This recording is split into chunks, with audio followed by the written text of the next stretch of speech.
First ১ নম্বরে আপনি একটা থার্মোমিটার রাখবেন। এটা শীতকাল আর গরমকাল নেই, এরকম একটা ডিজিটাল থার্মোমিটার রাখবেন যেটা দিয়ে বাচ্চাদের টেম্পারেচার নিতে পারবেন। এটা কিন্তু মেজারমেন্ট করা খুবই দরকার এবং এটা লিখে রাখবেন একটা কাগজের মধ্যে বা একটা নোটে যে কখন কতটুকু জ্বর উঠলো না উঠলো।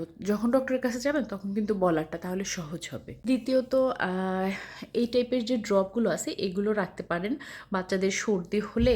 শীতকালে তো সর্দি কম বেশি সবার লেগেই থাকে, সব বাচ্চাদেরই। তো এই টাইপের অনেক ড্রপ পাওয়া যায়, এগুলো মোটামুটি সেফই বাচ্চাদের জন্য, ডক্টররা সবাইকেই সাজেস্ট করে। তো এগুলো দিতে পারেন বাচ্চাদেরকে, তো এটা রাখতে পারেন। আর একটা অনেক সময় বাচ্চাদেরকে সাজেস্ট করে, তো তখন হচ্ছে বারবার যে এসে নেবুলাইজ করাটা অনেক টাফ হয়ে যায়। তো আপনারা চাইলে একটা নেবুলাইজার নিয়ে নিতে পারেন, কারণ এটা দরকারই, লাগবেই বাচ্চার। দেখা গেছে ডাক্তার ৩ বেলা দিতে বলছে, তখন যাওয়া আসা অনেক ঝামেলা, বাচ্চা ওখানে অনেক কান্নাকাটি করে। আর বাসায় আপনি সেটা ইজিলি আর কি করতে পারবেন আপনার সময় অনুযায়ী।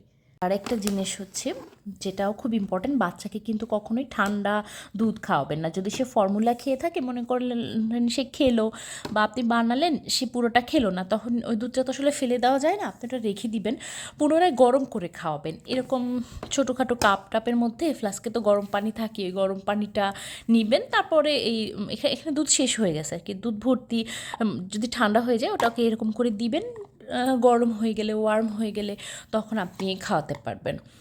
আর শীতকালে অনেকেই যেটা করে, বাচ্চাকে গোসল করাতে চায় না, তো গোসল করাবেন। তবে একটা জিনিস মাথায় রাখবেন, একটা টাইম মেনটেন করবেন। প্রতিদিন আপনি ওই সময়েই গোসল করাবেন, সেটা হোক ১২টা, সেটা হোক ১১টা বা আরও আগে পরে, ওই একটা সময় মেনে গোসলটা করাবেন, যে ওই টাইমেই যেন করান। কোনো কোনো দিন ঠান্ডা বেশি হলে সেটা স্কিপও করতে পারেন, একদিন না করালেন তখন গা হাত পা মুছে দিতে পারেন। কিন্তু যদি গোসল করানি, তো ওটা হচ্ছে একটা ফিক্সড টাইমের মধ্যে করাবেন। আর একই তাপমাত্রার পানি দিয়ে করাবেন, মানে একদিন একদম গরম পানি, একদিন ঠান্ডা পানি, এটা না করে কুসুম গরম পানি দিয়ে ডেইলি ওকে গোসল করাবেন। আর একটা বিষয়, সেটা হচ্ছে আপনারা হচ্ছে তেল মালিশ করতে পারেন রেগুলারলি, যে কোনো তেল, খাঁটি সরিষার তেল করতে পারেন, নারিকেল তেল খাঁটি সেটা করতে পারেন, অলিভ অয়েল করতে পারেন, আরও বিভিন্ন বেবি অয়েল আছে, এগুলো দিয়েও তেল মালিশ করতে পারেন গোসলের আগের সময়টাতে। তাহলে বাচ্চাদের ভালো রক্ত সঞ্চালন হয়, শরীরটাও গরম থাকে।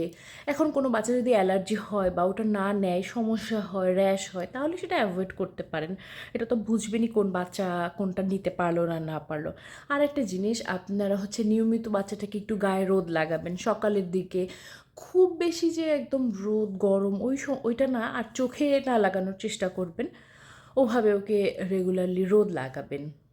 গোসলের পরই হচ্ছে সে মানে লোশন, ক্রিম, তারপরে হচ্ছে তেল যদি দেন, যেটাই আর কি, বেবি অয়েল বা লোশন, এগুলো দিয়ে দিবেন। এগুলোতে কিন্তু ঠান্ডা লাগে না, ক্রিম দিলে, লোশন দিলে এগুলোতে ঠান্ডা লাগবে না।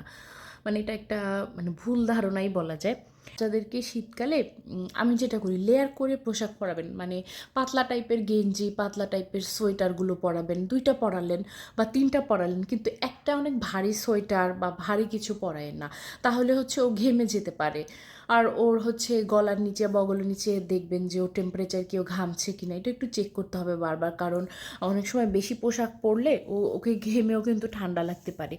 তো যেটা বলছিলাম, লেয়ার করে পোশাক পরালে যে সুবিধাটা হবে, আপনি যদি দেখেন যে এখন একটু ঠান্ডা অতটা লাগতেছে না, তাহলে উপরের একটা পার্ট খুলে ফেললেন।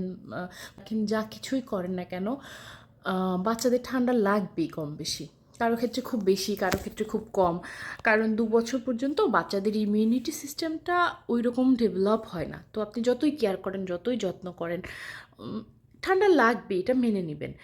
এখন ঠান্ডা লাগছে, আমার বাচ্চা অসুস্থ হয়েছে, কেন আপনি কান্নাকাটি করবেন না, প্যানিক করবেন না। আমি নিজেও এটা করতাম ফার্স্ট টাইম, মম সবাই এগুলো কম বেশি করবে, সবাই তার বেস্টটা দিয়ে বাচ্চাকে পালার চেষ্টা করে। তারপরও তো আসলে বাচ্চা মানুষ, ঠান্ডা লেগে যায়, অসুস্থ হয়েই যেতে পারে।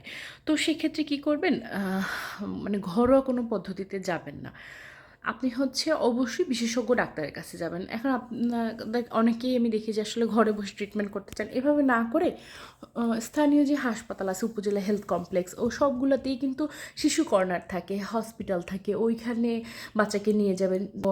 জ্বর ঠান্ডাটা যেন নিউমোনিয়ার দিকে না যায় বা আদার্স অন্য কোনো খারাপ দিকে যাতে না যায়, এগুলো একটু খেয়াল রাখবেন। আর এটা নিয়ে প্যানিক হবেন না। আর মানে নিজেকে গিল্টি ফিল করবেন না। দেখেন আপনার বাচ্চাকে আপনি সবচেয়ে ভালোভাবে ট্রিট করতে পারেন। আপনি কিন্তু ২৪ ঘন্টা তার টেক কেয়ার করতেছেন। তো আল্টিমেটলি ২৪ ঘন্টা আপনাকেই ওর দেখাশোনা করতে হবে। সুস্থ থাকুক, অসুস্থ থাকুক। তো কোনো মাই চায় না যে তার বাচ্চাটা অসুস্থ হোক। ওই জন্য আপনাকে নিজের মনোবল ভাঙা যাবে না। নিজেকে হচ্ছে স্ট্রং থাকতে হবে। নিজেকে সচেতনও থাকতে হবে যে আমি কি পরামর্শ নিয়ে করবেন। ডাক্তার যে প্রেসক্রিপশন বলবে বা ডাক্তার যেটা মানে বলবে ওইরকমই করার চেষ্টা করবেন।